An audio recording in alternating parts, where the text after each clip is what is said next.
اور قربانی کا مقصد کیا ہے؟ فرمایا قربانی کا دوسرا مقصد یہ ہے، ایک تو قربانی کا فلسفہ ہے جو میں نے آپ کو سمجھا دیا، ایک ہے قربانی کا حکم جو بتانے لگا ہوں۔ حکم یہ ہے کہ قربانی کا دوسرا نام احساس ہے۔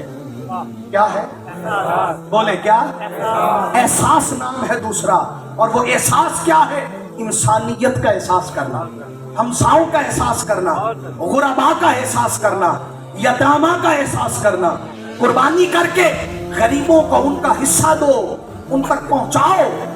اکثر یہ حدیث عرض کرتا ہوں کہ سرکار نے فرمایا لوٹا دو ان کا مال جو تمہارے پاس ہے، ان کا گھر ان کو لوٹا دو جو تمہارے پاس ہے، ان کا لباس ان کو لوٹا دو جو تمہارے پاس ہے، ان کا کھانا ان کو لوٹا دو جو تمہارے پاس ہے۔ صحابہ نے عرض کی بندہ نواز کس کا گھر ہے ہمارے پاس، کس کا کھانا ہے ہمارے پاس، کس کا لباس ہے ہمارے پاس؟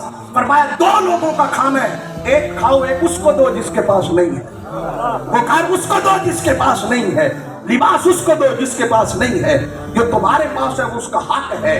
تو قربانی کے دن آپ خود بھی کھا سکتے ہیں وہ سارا گوشت اگر آپ اتنے ہمت والے اور اگر اتنے تعداد میں لوگ ہیں، لیکن پہلا حکم یہ ہے اپنے غریبوں کو دو، مسکینوں کو دو، رشتہ داروں کو دو، ہر اس شخص تک گوشت پہنچاؤ جس کی پہنچ میں نہیں ہے، جس کی ہمت میں نہیں ہے۔ آپ یہ عمل کریں، اللہ کریم راضی ہوگا، اور اللہ راضی ہو گیا تو پھر سمجھے اس کی دی ہوئی قیمت کا عوض مل گیا، محبت کا ثبوت مل گیا۔ اللہ کریم ہم سب کا حامی و ناصر ہو۔